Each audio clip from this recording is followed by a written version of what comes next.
We're here to protect you and the ones that you love. It's a good feeling to know that our efforts aren't going unnoticed. It actually brought tears to my eyes to know that we have this support. You're welcome. I must just say, you're welcome. It's stressful, but we're not going anywhere. Welcome to another edition of Bucknell Men's Lacrosse Through Decades. Today's session features the 1980s decade at Bucknell, and we've got a great one. We've got 4 alums as our guests, along with head coach Frank Federaca and current player Sumner Broombaugh. Sumner is a senior midfielder from Berwyn, Pennsylvania, and we're glad he's back here on campus as all the students have returned, and we're really thankful for that. My name's Todd Newcomb, and I want to thank our sponsor for this, Geisinger. The Geisinger Medical Center has been tremendous throughout the entire pandemic, along the front lines the whole way, helping everyone in the community, and they do a great job with our student athletes here at Bucknell. As I mentioned, we've got the decade of the 80s. I'm going to introduce our guest, and then I'll turn it over to Coach and Sumner, and we'll get going. So our first guest is from the class of 1982. That's John Morris. John was a team captain in both 1981 and 1982. He was an All-East Coast Conference selection in 1980, 81, and 82. And his daughter, Logan, graduated from Bucknell in 2010. Our next guest is Rodney Brown from the class of 1983. Rodney was a team captain in 1983. He was an All-East Coast Conference first-team selection in both 1982 and 1983. And he was a Division I honorable mention All-American in 1983. He was invited to the USILA North-South All-Star Game as well in the 1983 year. Rodney was inducted into the Bucknell Athletics Hall of Fame in 2009. Our next guest from the class of 1985 is Bob Ryan. He was an All-East Coast Conference selection in 1984 and 1985. He was also a 4-year letter winner and captain of the men's soccer team, earning a USC All-Region Honorable Mention selection in 1984. He won the Albert E. Humphreys Award at the Senior Awards Dinner. And our final alum is from the class of 1986, Doug Claber. Doug was the team captain in 1986, and Doug's daughter, Sophia, graduated in 2020, and she played lacrosse here for the Bucknell women's team. So, Coach, you've got a great group. I'm going to turn it over to you. Let's have some fun. Great. Thanks, Todd. It's quite a character, quite a group of characters there, and I'm really excited to get this thing going. Also want to note that we have one of our guys on the team right now, Sumner Broombaugh, and little note on him, his father is also a Bucknell grad who played for the lacrosse team way back in, I think it was the 80s. Who's that, Coach? Right, Rodney, were you teammates of Boomer? Yeah. And John. Oh, so was I. Yeah. Oh, yeah. So I thought that would be a good match to have Sumner on with us tonight. Yeah, he says hello to everybody. And he's fast. Now, he's probably faster than his father was, but I never saw his father play. Good chance of that. Okay. Really good player. Is that true? Yeah. Okay. All right. I guess we're going to start with the elder statesman here, Johnny Moe. We're going to ask you guys the same question, but we'll have you guys answer it one at a time. So, Johnny, can you update us all on your personal life, where you live, your career and family, etc.? My life hasn't changed since I graduated. I live in the house that I grew up in from when I was 2 years old that Rodney remembers coming to. I've got 4 daughters. They're all out of college. One is married. I have 2 granddaughters by her. She's the Bucknellian, Logan. I worked for Merrill Lynch for 23 years, and since then have started 5 companies.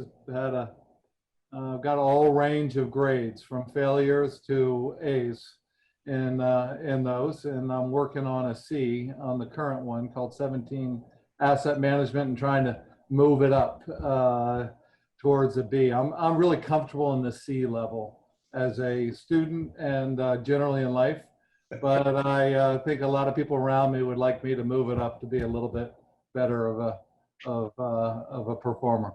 That's my life. All right, that's great. It's pretty awesome.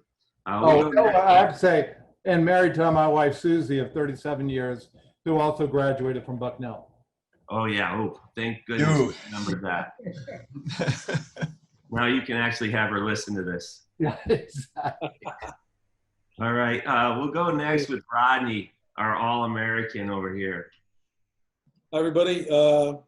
Yeah, I'm living in Costa Mesa, California, which is about 45 minutes south of LA. Came out here to be with my now ex-wife. So I lived in San Francisco before that. I worked for a big pharmaceutical company named Pfizer. I'm a specialty sales rep working out of my home. So especially now with the COVID here, I'm working no kids. I had this job for the last 21 years. Do martial arts. So I've been doing jujitsu and Muay Thai, traveled a little bit, got a girlfriend. Other than that, that's pretty much it. Living the dream out in Cali. I love it out here. It's beautiful. The weather's perfect. It's awesome, Rodney. All right, let's go in order. And I guess we're going to go with Rhino next. Rhino, why don't you give us an update on what's going on? And just come on south down Route 15 down to York, PA. So Sumner, I got to tell you, you're much better looking than your dad. Of course, this can just go off for like another 50 minutes, but I'm glad you're joining us, and even more so, glad you're back to school. So definitely my heart broke for you guys last spring, and can't even imagine what you went through. And again, just prayers to you and the team and the way you guys are connected and staying together and just plowing through this. So yeah, similar to Johnny, but not so similar to to Rodney.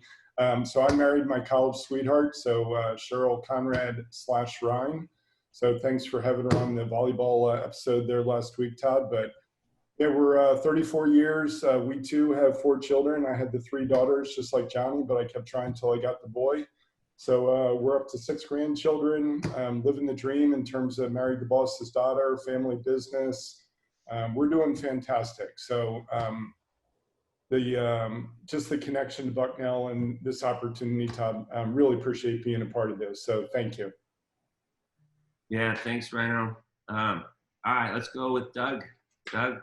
All right. It's updated. I took my stellar Bucknell career and left there and went sailing for 5 years around the world. And I wasn't able to get a girl at Bucknell, so I brought one home from Belgium. She's been very special. We have two young daughters. Well, too young, getting older. One just graduated from Bucknell, and as you point out, she played lacrosse and had a great run with that. And the younger one is at Dickinson College playing lacrosse in Carlisle. After my sailing career, I came home, went back to law school, and been practicing in Pittsburgh ever since. So 25 years or so. Johnny, answer that. That could be your next best client. I don't think so. Like Ian Rappaport over there. As long as it's not a bill collector. All right, listen, we're gonna ask you guys to go way back in your memory banks and tell us about the beginning with Bucknell and your recruitment and how that all unfolded for you guys. And let's just go in the same order until I say otherwise. So Johnny Mo, let's get it going. I wasn't recruited. I didn't even know I was going to Bucknell until a week before I got accepted unconditionally with 2 other people who snuck in the back door. In order to get in, I had to go to summer school before I started. And Sid drove by while I was shooting out of the net. It's the only thing I knew how to do. And so he saw that there was an unaccounted for lacrosse player. And I went over and visited him in his office, and he told me about the players that had graduated and told me some stories. And I couldn't believe that I was so excited about being able to play at Bucknell. So wow, as simple as it gets. Was that 1977? Yeah, that was 1978.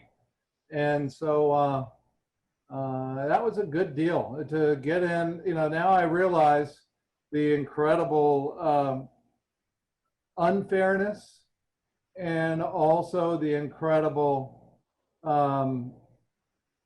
gratitude that if something like that happens, how you have a debt to pay to much more than just the people who actually helped you with that access. And Sid was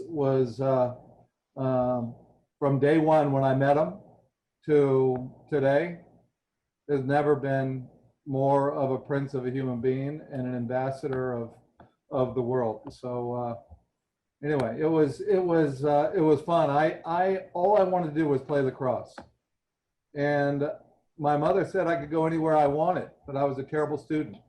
She didn't go to college, and so I applied to I wanted to play at UVA, I wanted to play at Princeton, I wanted to play at Duke. As soon as I put the application in the mailbox, it popped out at me, rejected.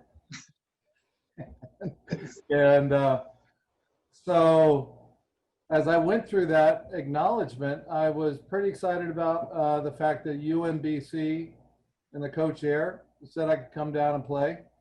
But last minute, a wonderful man who knew Bob Ruck said, "What do you think about going to Bucknell?" And this was in April.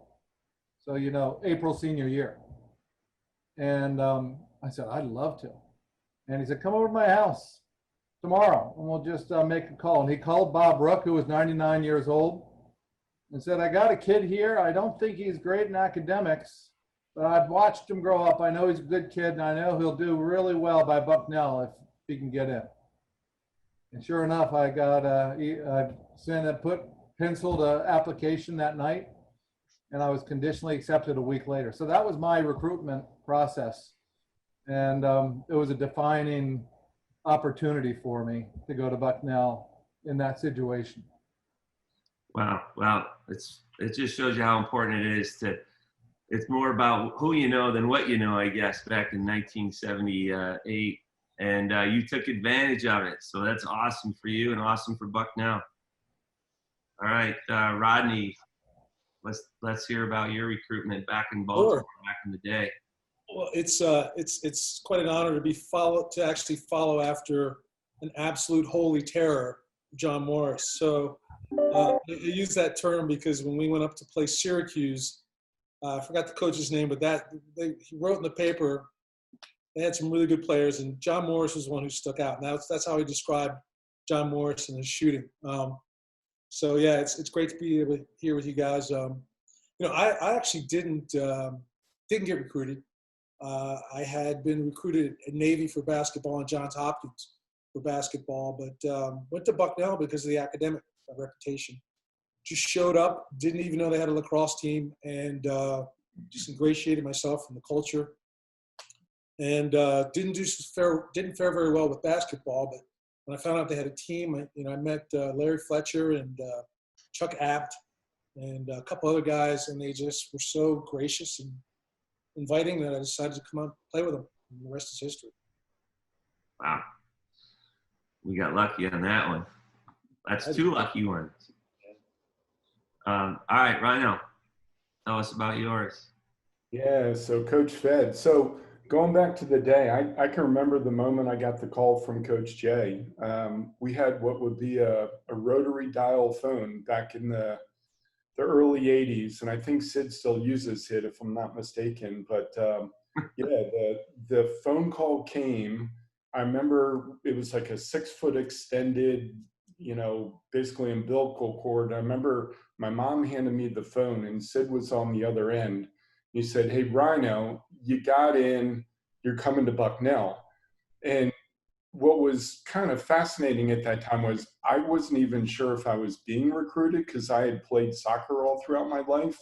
Yeah, I had the fortunate experience to go to the Haverford School, so I guess he must have seen a game or two. There was no film back then. There was really nothing back then, but I guess he went to some state games, so he came down, must have seen a game. And so really the recruiting was not so much on the lacrosse side. And we talked last week about the soccer side. There really wasn't any.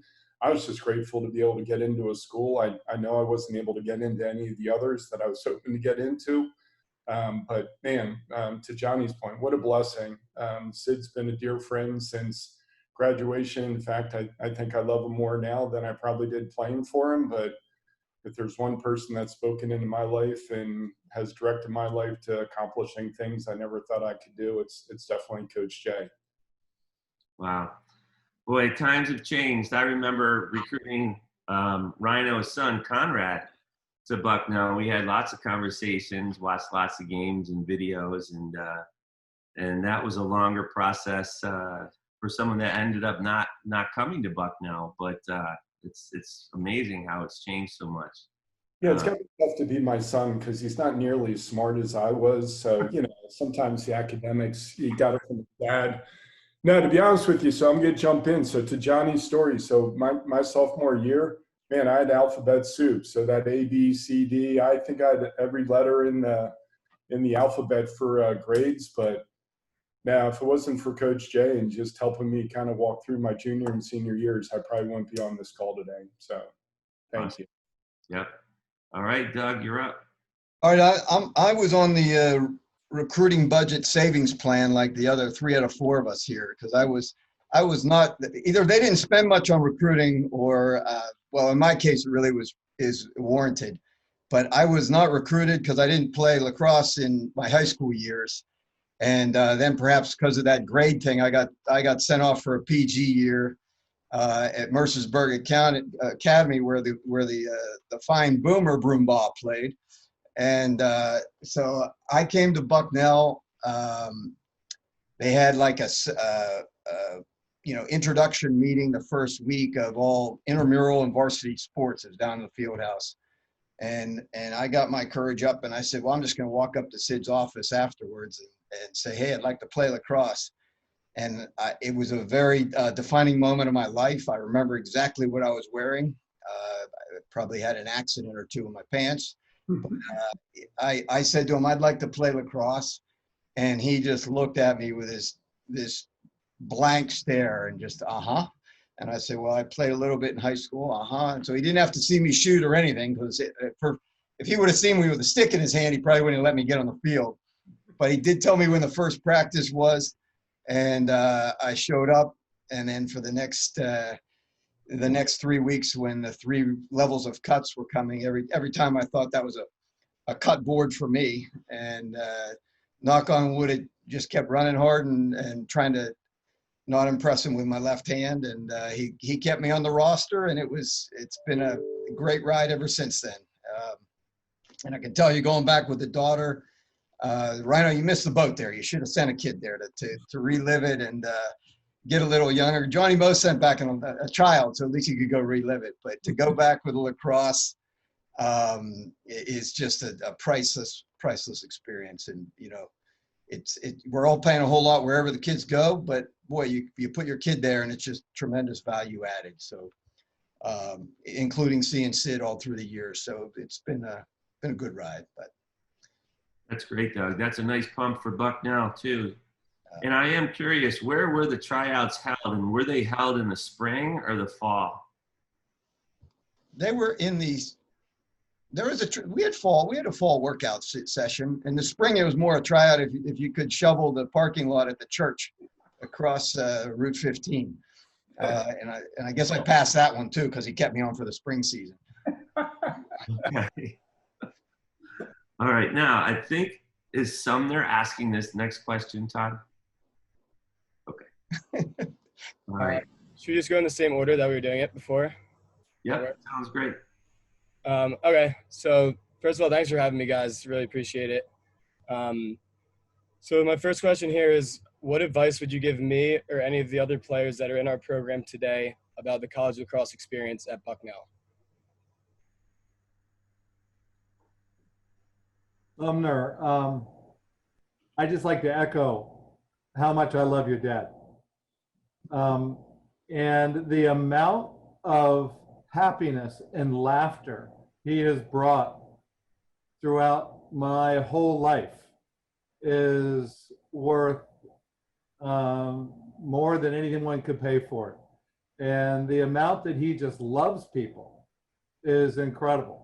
And I know how proud he is of you to relive the experience through you. He was also amazing out at Vail. He's gotten better as he gets older. He was really amazing in college. He could run through anyone. But in old man's lacrosse, he was unstoppable. So The advice that I would give to you is to recognize the people you're next to, you're going to see the rest of your life. It's a brotherhood. And so Coach Fed and Sid are incredible at maintaining that and developing that. But like any family, you got to participate. And you may be playing with your buddies when you're 60 years old at Vail or some other place. And it doesn't matter the ups and downs you go through, but just look to your left and look to your right and know that that is more important. The way you behave to each other, the way you treat each other is the most important thing that will stick with you for many, many years. That's the advice I would give you within the field. It's not that last score. It's not that last thing on your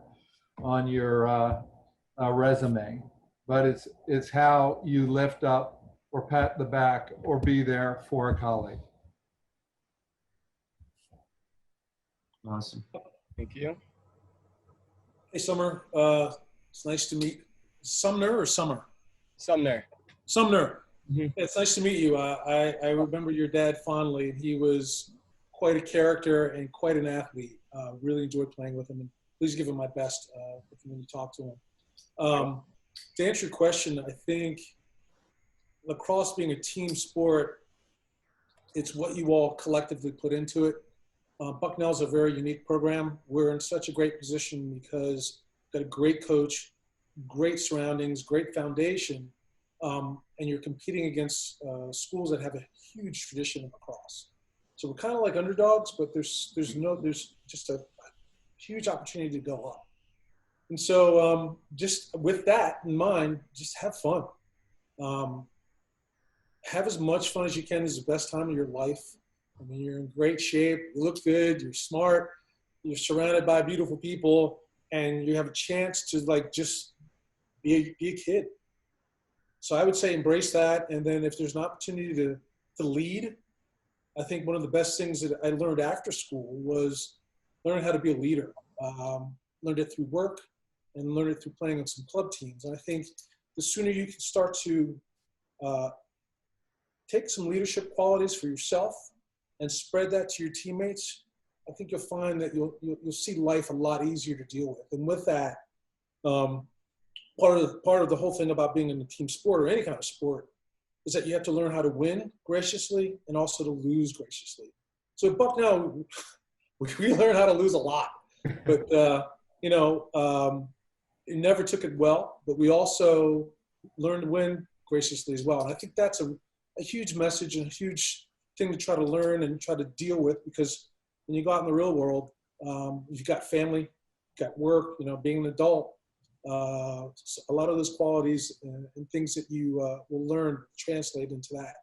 And you can always revert back to fond memories of being, a Bucknell athlete, which is something to be very proud of. So. Awesome. Thank you. So Sumner, do you realize, so people call me Rhino. You comfortable calling me Rhino? If you want me to, yeah. Yeah, I'd love to hear you say it, because on that soccer call, he kept calling me Mr. Ryan, and I felt really uncomfortable. And then I tried to recruit him at the end, and then he started calling me Rhino. So why don't you just call me Rhino? Okay, thank you, Rhino. I will. All right, can you show more maturity and just call me Mr. Ryan? I was just... Either one. Yeah, all right. All right, so let me ask you this question before we jump in here. Are you, outside of lacrosse and school and community and all the great things you're doing, are you connected to a fraternity? Yes, I'm in Fiji. You're a Fiji? Yep. Okay, so unlike your father, I was a Phi Kappa Psi, but I knew your father very well. So the transformation that occurs, so in 1983, if you were to look at this, usually these guys, like for these calls, they hang this stuff on their wall and they pretend like it's been up there for 35 years, but I went up into the closet, happened to have it. So my frat name was Sybil. I won't tell you why. All right. But then in 1984, when I met my girlfriend at that time, Cheryl, who then became my wife, it changed to Rhino. And ever since then, it's been either Rhino or Rhino Baby Doll, as Coach Jay would call me. So let me tell you what I can guide you with in terms of where you are. Wake up every day, have a purpose, just get it done, give your best, never quit. I didn't write any of this stuff down, but I'm telling you, what you do today, it may change once you graduate, but the lessons you're going to learn on the field and the lessons you're going to learn off the field, you'll carry them into your world, whether it's husband, father, business leader, community servant, in terms of what you do to give back to the community.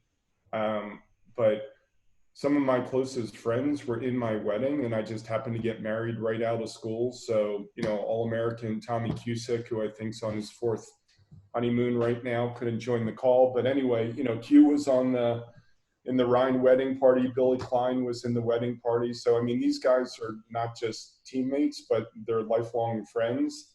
And that's the cool thing about this sport. It's the cool thing about the Bucknell community. It's incredible. Wherever you go, there's a connection.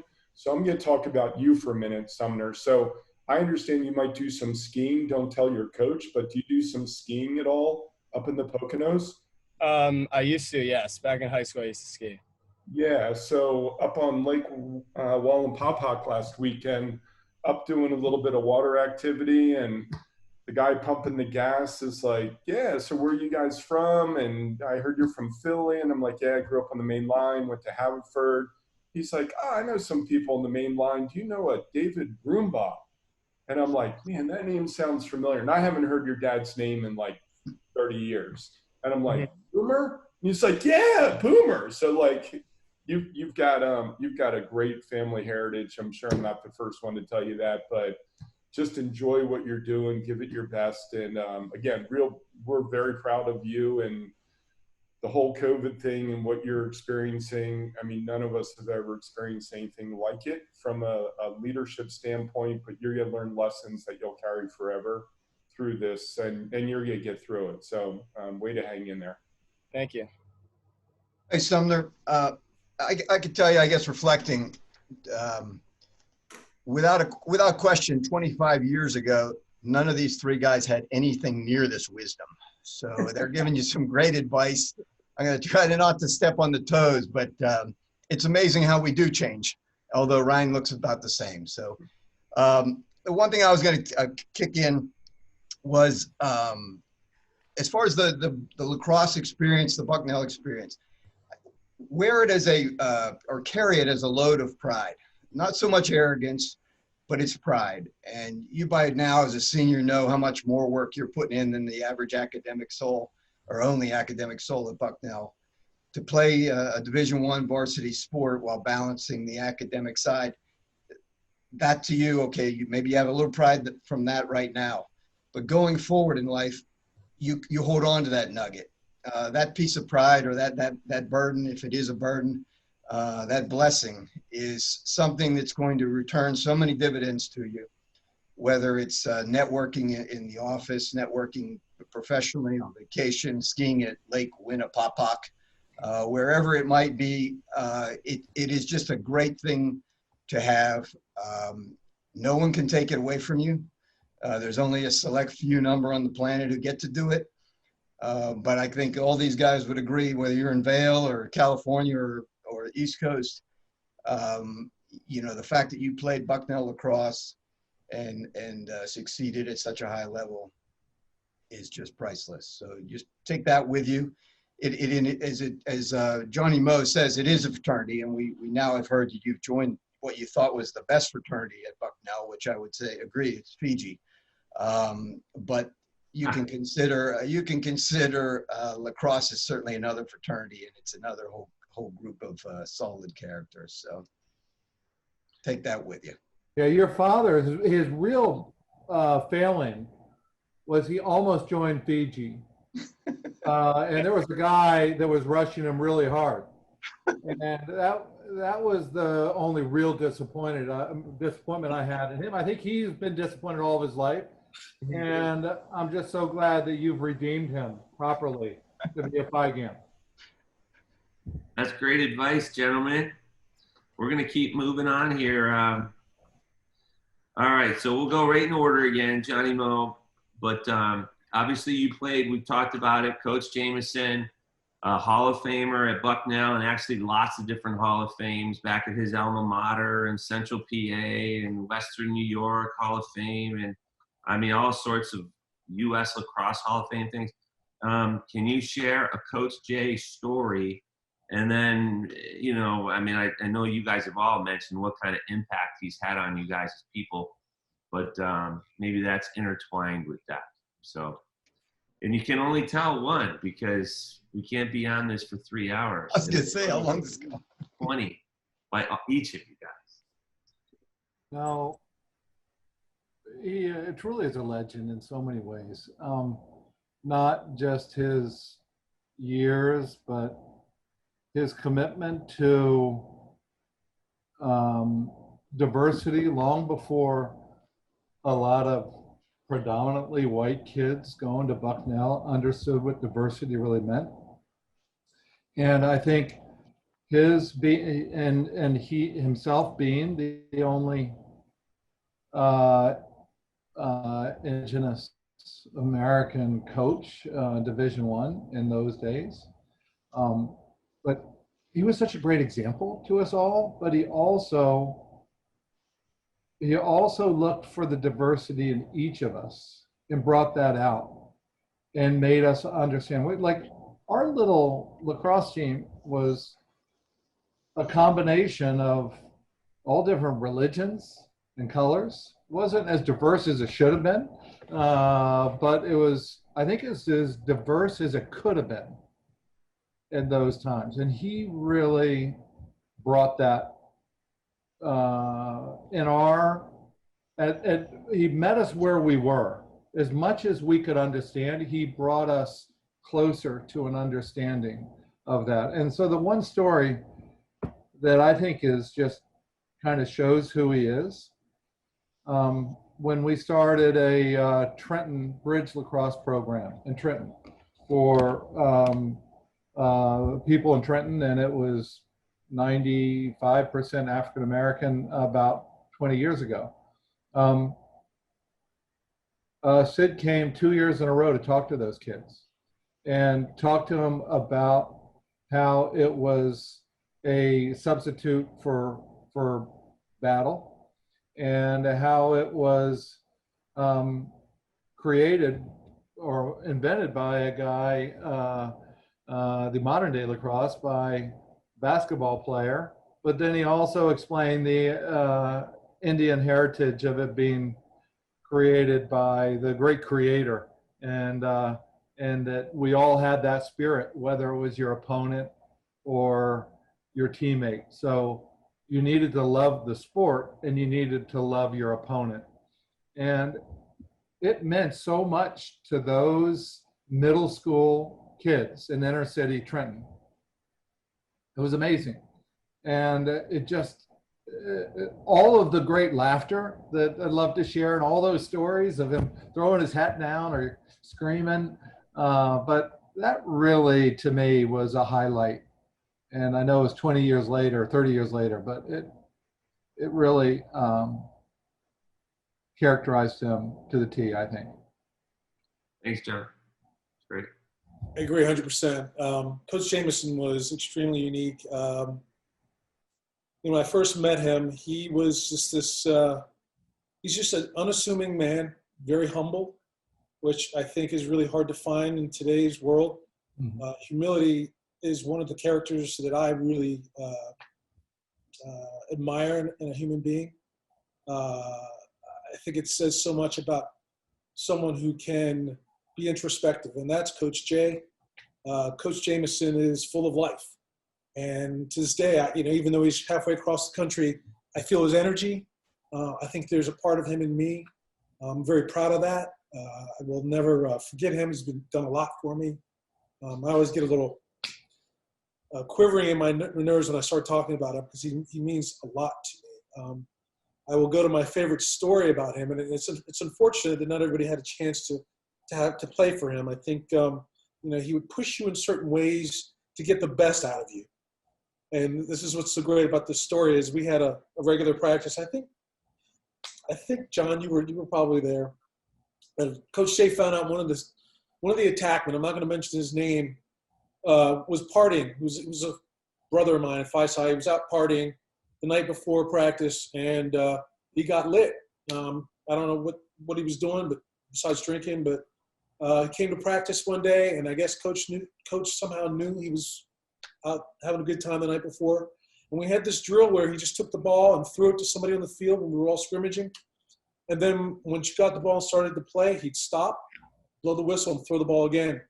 Well, because Coach Jay knew this one guy was partying, he took this ball and threw it to him every 15 seconds. And this kid was running. And at a certain point, he just started blowing chunks all over his beard because he just couldn't take it anymore. And it's probably the funniest lacrosse memory I'll ever have, because that attackman ended up just running off the field. He just ran after the ball, ran past the ball, and ran into the locker room. And, Coach Jay was like, look, with a little smug smile on his face, I knew he was out partying. I mean, we're going to be a team. We need to be prepared for being in shape. And I love that about him. He didn't yell. He didn't try to embarrass the guy. He just basically made his point that way. So nice. Can't do that anymore these days as much, but it was really fun. All right, Ryan. All right, so Sumner, I'm coming back to you, buddy, because I want to recruit you to come to Penn Air. So Penn Air, just remember Penn Air. Got that? Got it. Write it down.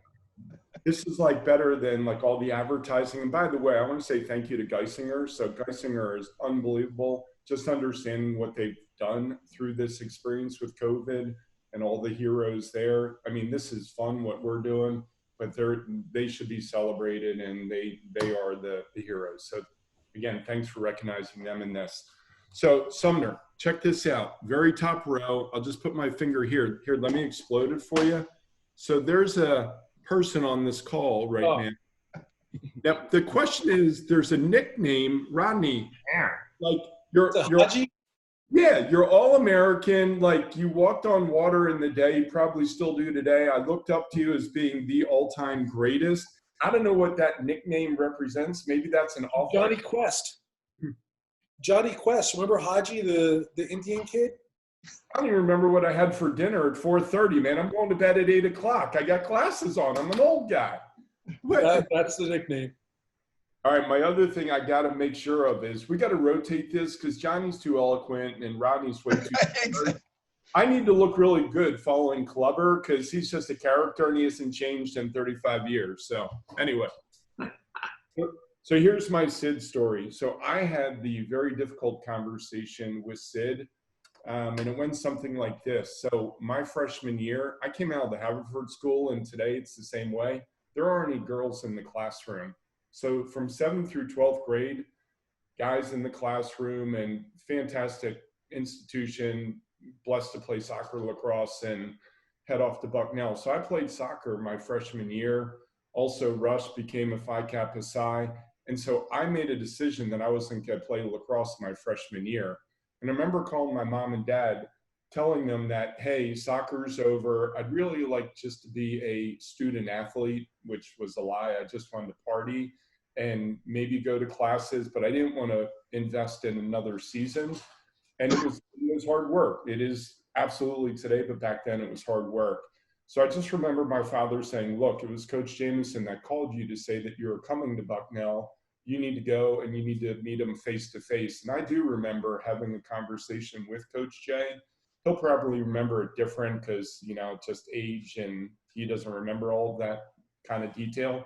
But I can tell you that he handled it in a way that was far fairer in the sense of just understanding that it was a choice that I was making. It was a decision I would probably regret, but he allowed me to make it and then live with the consequences. And the consequences were I went down before I went up. So my consequences were I partied hard. So I occasionally will tell the story that I majored in Phi Kappa Psi in girls and then kind of minored in soccer and lacrosse. And oh, by the way, I studied.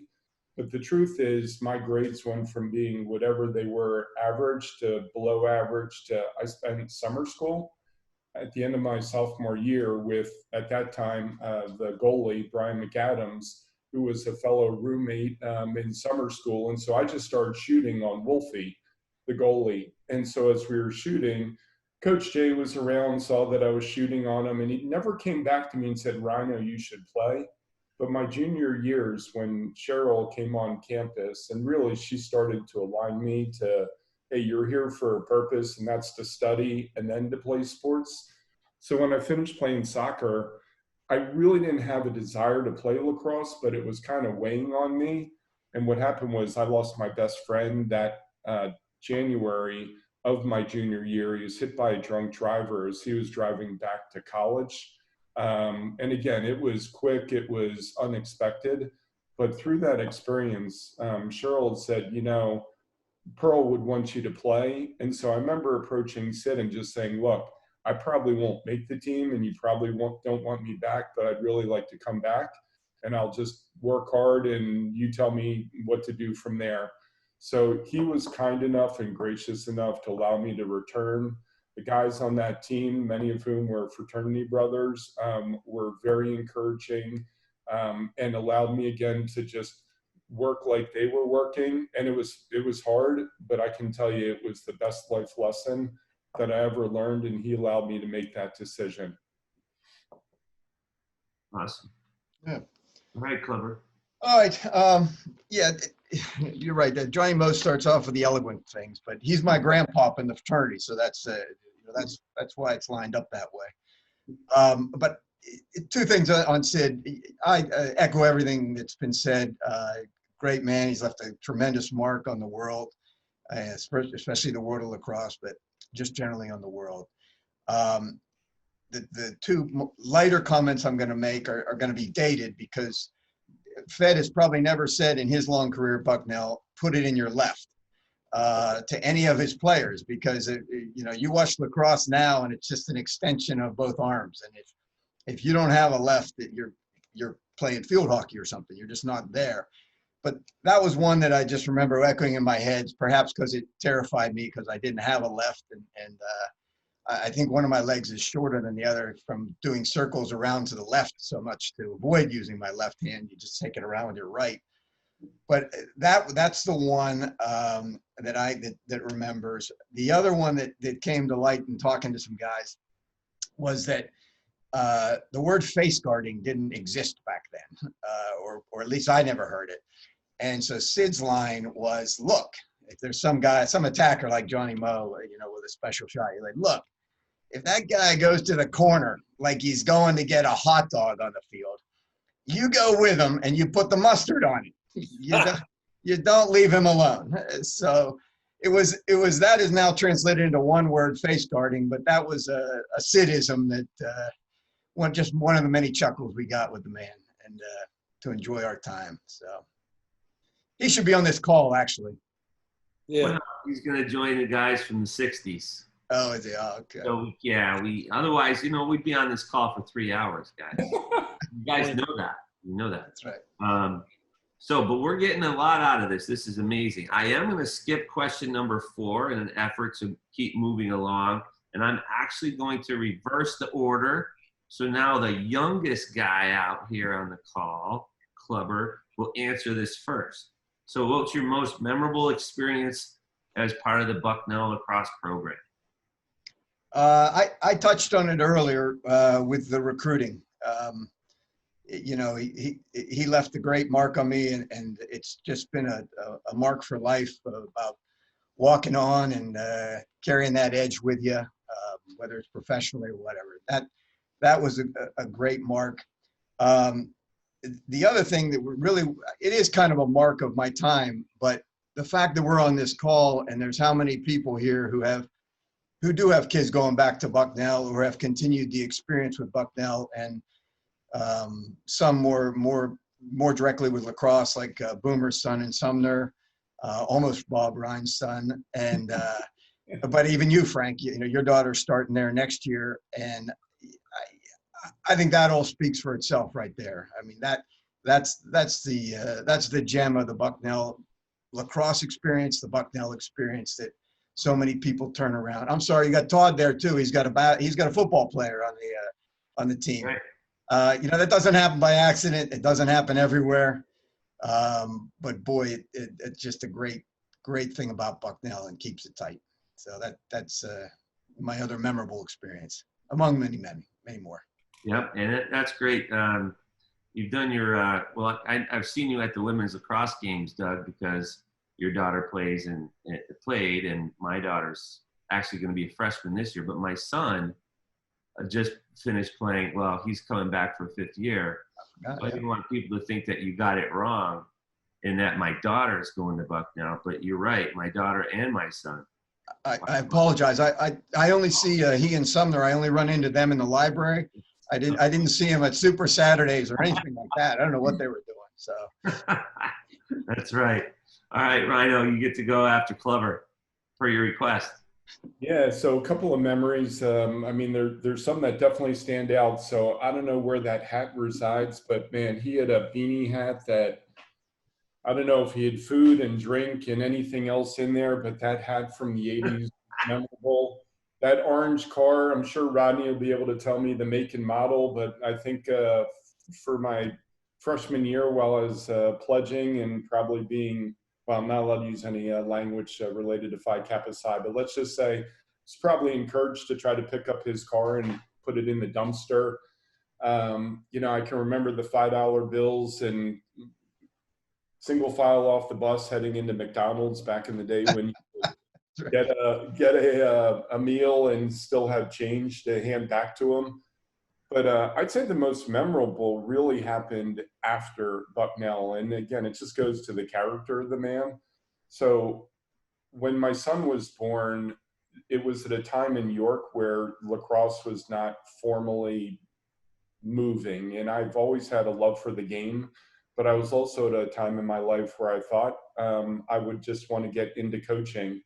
And the first person I called was Sid. And I just said, hey, look, I'm thinking about doing this, and any suggestions, any advice. And similar to the stories we've heard, you know, he was all in. And so like he invited me to a practice. And so today there are like 15 teams, 20 teams in the area that still run 31 and 22. And, you know, every play from the 1980s that I think Sid always ran. But what he did was he introduced me to Linda and to Steve Patterson and just ASA and just the whole community connection piece in terms of the ASA program. And just that's what helped our county in York go from just a club activity to literally thousands of boys and girls playing. It was the community connection that it was because of Sid connecting me to Linda and Steve. So, I mean, that's the greatest memory, and it'll be a lifelong memory, and just the experience of being with them and the difference our kids and kids in the community have made.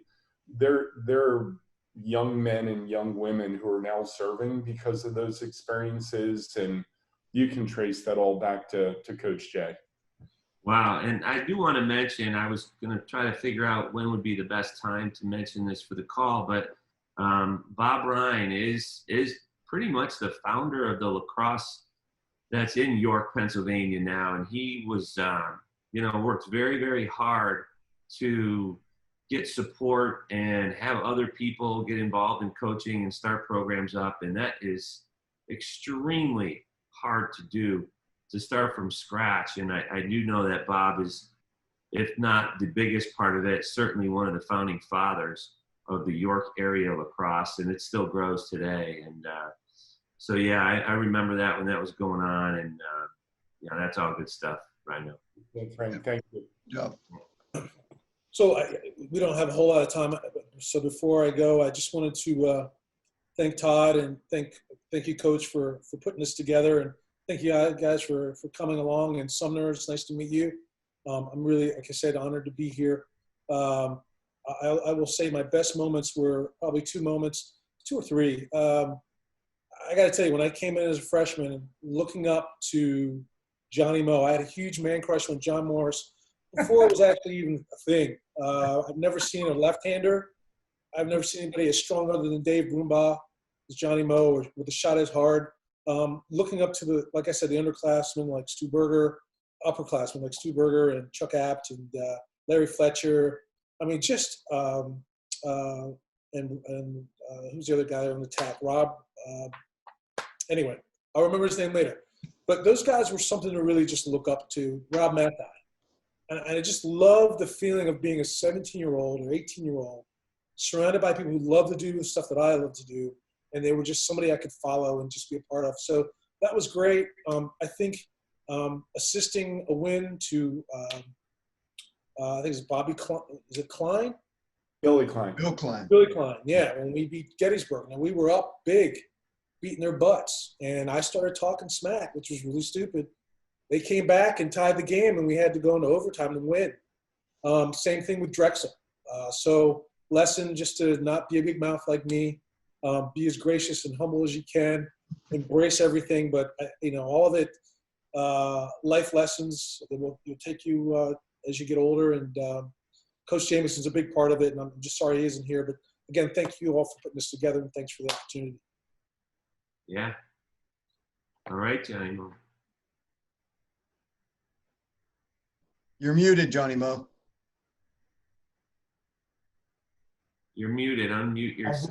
Rodney, you're too kind. Your words are way too kind, and the feeling is so mutual. From a standpoint of, I think one of the greatest joys is experiencing the people above you that you look up to, and experiencing the relationship with those below you, age-wise. And I would say, I don't know if this is the question about who you admire the most or the greatest moment, but I'll just combine them. One of the greatest moments was freshman year when we played Syracuse at home in that on the Hill. And Roy Simmons, the coach there, Syracuse, in the 80s, just so you know, Sumner, we were not the team that you have gotten to experience. You saw the recruiting power that we had. You heard the recruiting power. Imagine no recruiting and actually just us. Yeah, that's what we were. We were out in Lewisburg. And Syracuse as a legacy of a team shows up. And we had an incredible goalie called Breeze, and we had an amazing attackman, Hoffman. And Peter was someone to really admire. I didn't hear any teaks, but in the crowd here. He was not a wild, crazy guy.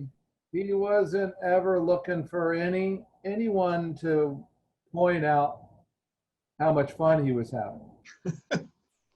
He loved the sport of lacrosse, and he was a straight up and down player.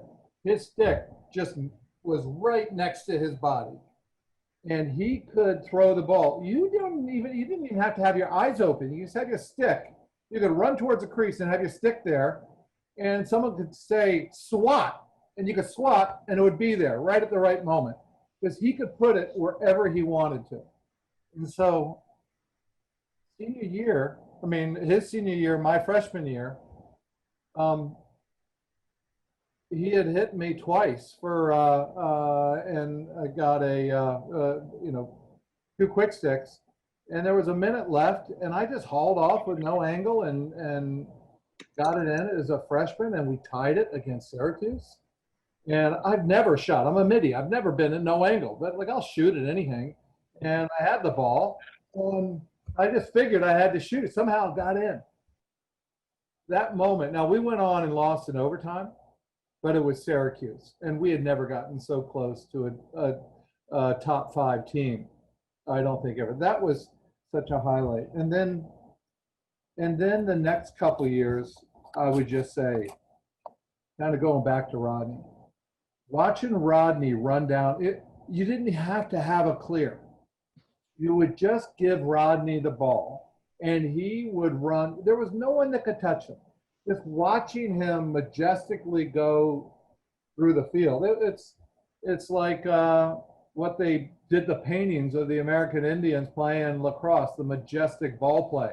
He was amazing. He was a beautiful player that would run all the way. And then he'd get down and score and shoot. But he was a money player all the time. And that was also both players I enjoyed, but also the highlights of just seeing that in action. Awesome. That's great stuff by everybody. And we'll go right to Sumner's next and last question for him. And then I will follow up with one more question, gentlemen. But Sumner, you can go ahead. And if guys, we can keep it to a minute or two on the responses. That'd be wonderful. But go ahead, Sumner. All right.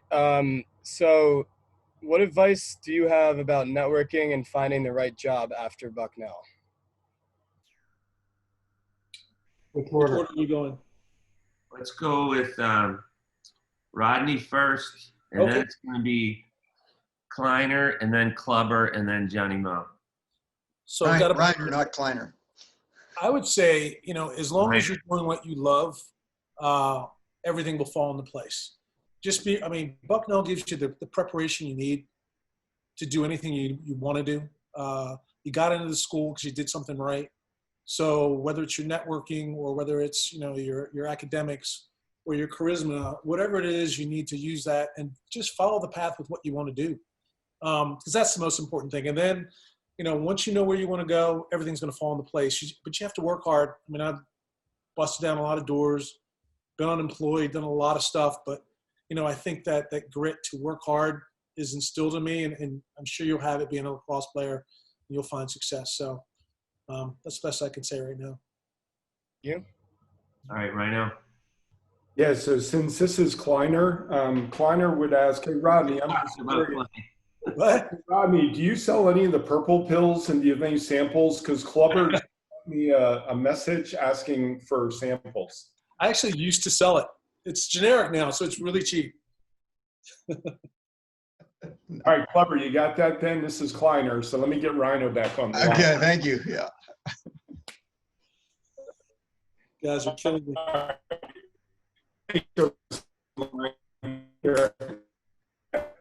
So the advice was Sumner, question for Ryan's like a veteran. He's all loaded with the gear. Uh-oh, I'm breaking up. You're good. Yeah. So Sumner, can you tell me what you're studying? I'm sorry. I'm a political science major. Okay. And then based on what you think you might want to do when you graduate, can you tell us a little bit about that? I don't really know yet. Maybe Sumner, Penn Air. Just say Penn Air. Penn Air. Penn Air. Yeah. Yeah, I got that written down. So Penn Air.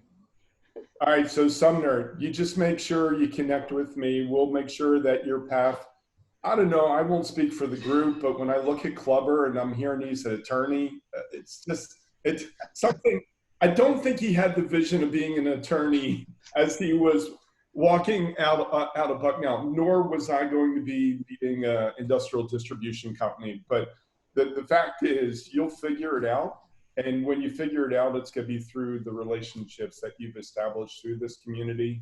And you are always welcome to give me a call at Penn Air. So pennair.com, buddy. Thank you. I do have to say, I went to Episcopal, right? All right. You're breaking up. The call's over. Hello? We have this sweater. We got your sweater. Nice. Are you kidding? That was his girlfriend. Oh, my gosh. Oh, Yeah. I didn't mute. Sorry.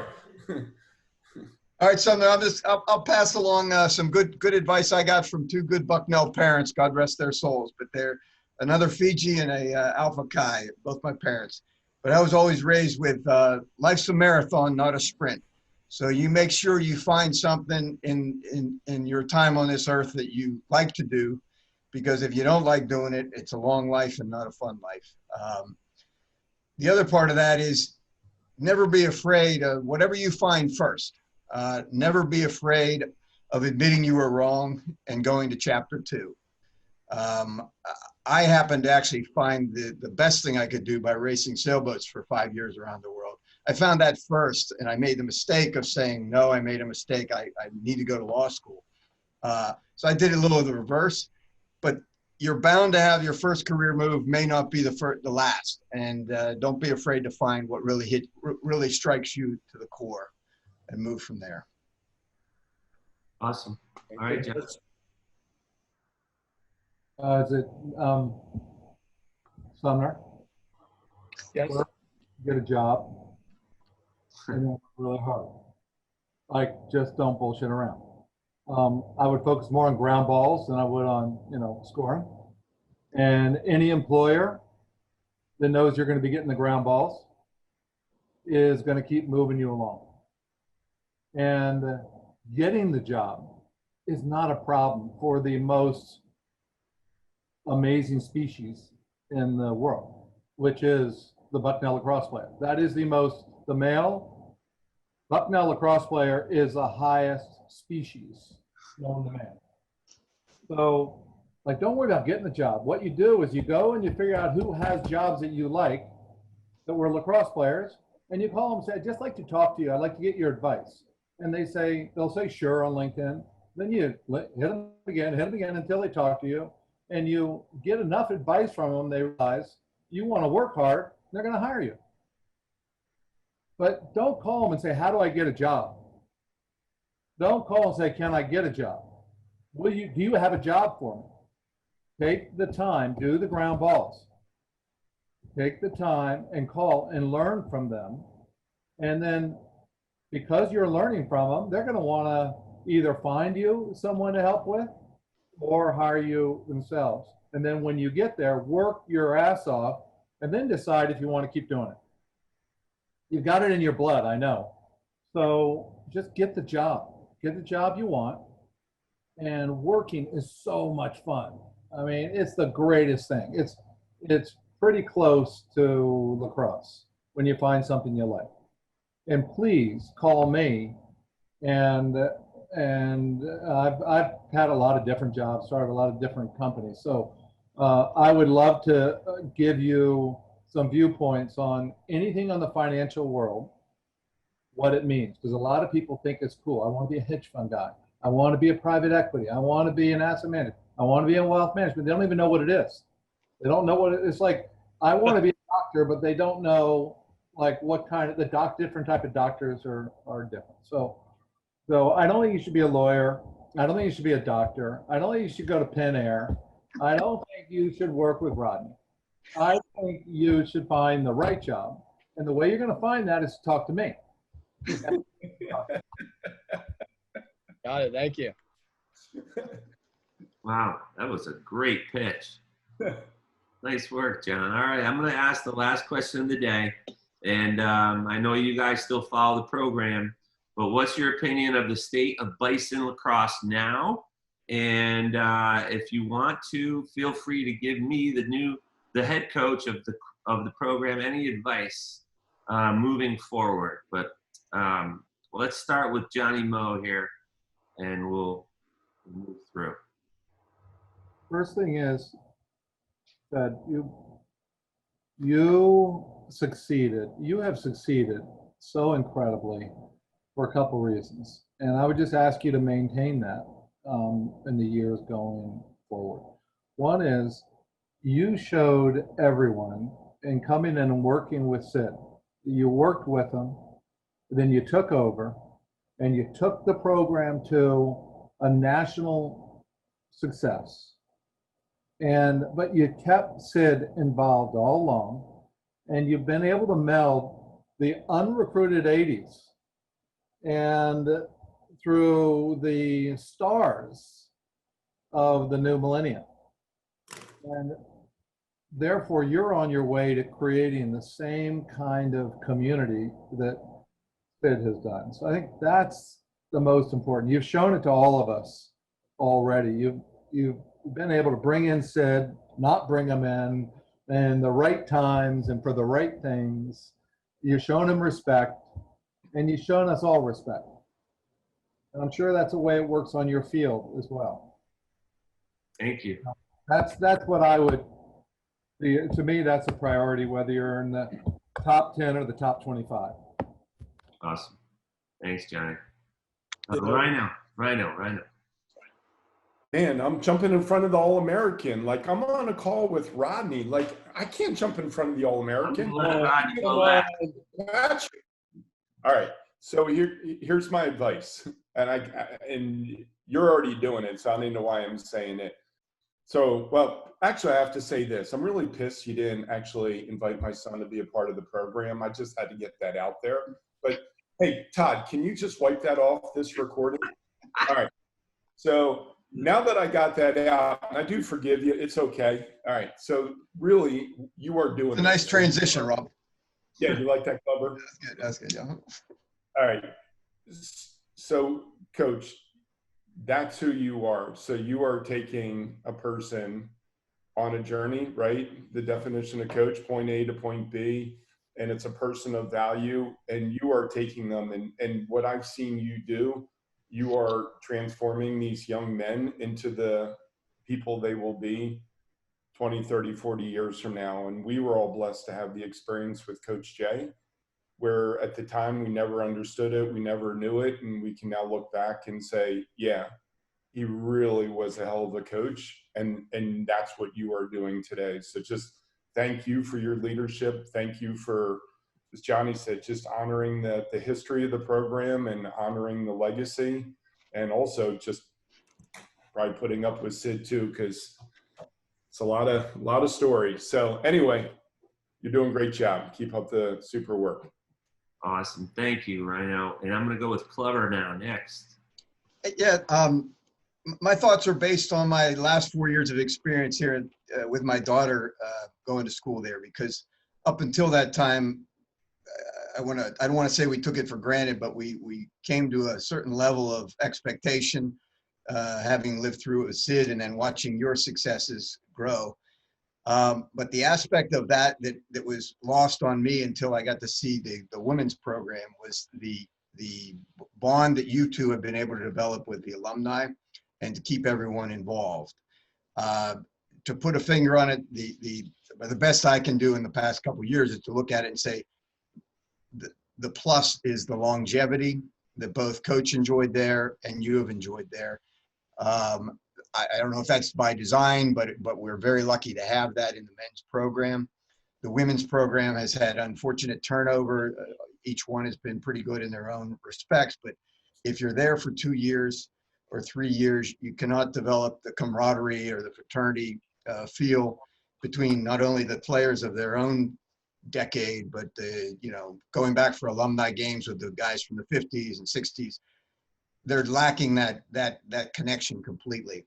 Unfortunately, there's a new coach, Coach Dando, in there who your daughter will be playing for, even though she wasn't recruited. She'll be able to go on this thing for 25 years from now and say she wasn't recruited because he had a coach change. But we're very cautiously optimistic that Coach Dando is going to be the difference. She's a local gal and from Central Pennsylvania. And I just think for the women's program to get up to that level with the men's, it's the longevity of the coach and carrying that through to the generations and the different years. So I think just in closing, you and Sid do a tremendous job that way and keep us all involved. It's a benefit to the program, obviously, but it's a great benefit to us too, because these things are great fun. We appreciate Todd and you setting this up, and I don't know as Rhino knows that what Geisinger is doing, but I'll put out a thanks to them too. But this is great fun, and thanks for including me. Certainly, it's been an honor to see all you guys, and thank you. Thanks, Doug. Thank you. All right, Rodney, take us home. Yeah, you are a big part of Bucknell Lacrosse, obviously. When I think of Bucknell Lacrosse and I think of your association, I also think of Coach Jameson, but I think about family, and I mentioned this when I was last at Bucknell. It's really important to me to be a part of something bigger than me, but also to be part of the family. And, you know, there's a sense of humility and, you know, a big sense of being just an unassuming character, but there's a lot of skill there. And I love that. I love that about you. I love that about Bucknell. It's a school that's this little gem, just like the lacrosse program. It's just nestled in this area with so many different resources, so much promise. And we're there just right in the middle of it, just waiting to bloom. And I think all of us have had a chance to see a little bit of it. But I mean, you're at the helm of it for the lacrosse team. I follow you guys. I'm this little, this troll who sits on IG, and I watch everything you guys do. Trust me, I'm there. And you've shown your success. I love the fact that you're a defense-oriented team. I love that you have just become a master of becoming defense. And that's the first thing, the tone you set when you first came head coach. That defense was amazing. And then the 2009 season was amazing. So you're a great coach. Keep up the great work. The only advice I would have is just, you know, try to pump up your social media game. You know, get people to know that Bucknell's there and we're here to stay, and something to be very proud of. So Sumner, I'm jealous. I wish I could be where you are right now. Todd, you're in a great place to work and live, as well as you, Coach Federica. So thanks for all you do, and that's it. You know, thank you. It's good stuff. Thanks, Rodney. Thank you. And Sumner, thanks for being on and listening to these guys talk about your dad, but also offering you jobs. I mean, you got some job offers here. Yep. Yeah, thanks for having me. All right, guys, so I'll wrap it up real quick. And Sumner, I'm just going to add to what Coach Federica just said. Thanks a lot for being on. And, you know, when Coach gave me your name, I thought to myself, I know that last name, and I didn't do my homework. I should have known that your dad was playing with these guys, so my bad on that one. I think he was on the bench. It's all right. All right, well, kudos to Coach for putting you on with these guys, because that worked out great. So good luck to you this semester. I'm going to keep my fingers crossed, just like all of us, that you'll be playing some competitive lacrosse in the spring. And, you know, we'll be watching you when you do. And then to the alums, you know, I'm so glad you mentioned the job that Frank has done, taking what Sid has laid out and just taking it that next step further. And Rhino is going to relate to this well, because I said it on the men's soccer call, and I'm going to say it here on this call. The lacrosse program and the soccer programs are two of our most connected programs because, A, as Doug pointed out, we've only had a handful of coaches over the years for those two programs. So there's a real connectivity with those programs. And the coaches that we have had, we've been really blessed, the great job that they've done with our alumni and keeping you guys all together as family. So I thank Frank for that. I've been fortunate enough to watch him do it for the 20 years that I've been here with him. And Frank's son and my son grew up together. And as you guys mentioned, to have kids that went to Bucknell and played a sport here is a really special thing. And I still have the picture in my office of Frank's son, Matt, and my son, Drew, when they were 2 years old, standing on the practice field outside the stadium. And we took the picture again a couple years ago with them in their Bucknell uniforms. So that was a really special thing. But now that I've gotten all that out of the way, long story short, thank you all for what you did, not only when you played for the program, but what you have done since then for all the young men in the program. I know Frank has a great networking system.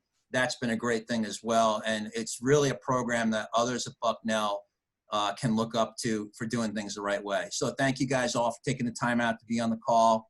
And for those of you that watched at home, thanks for joining us, and go Bison.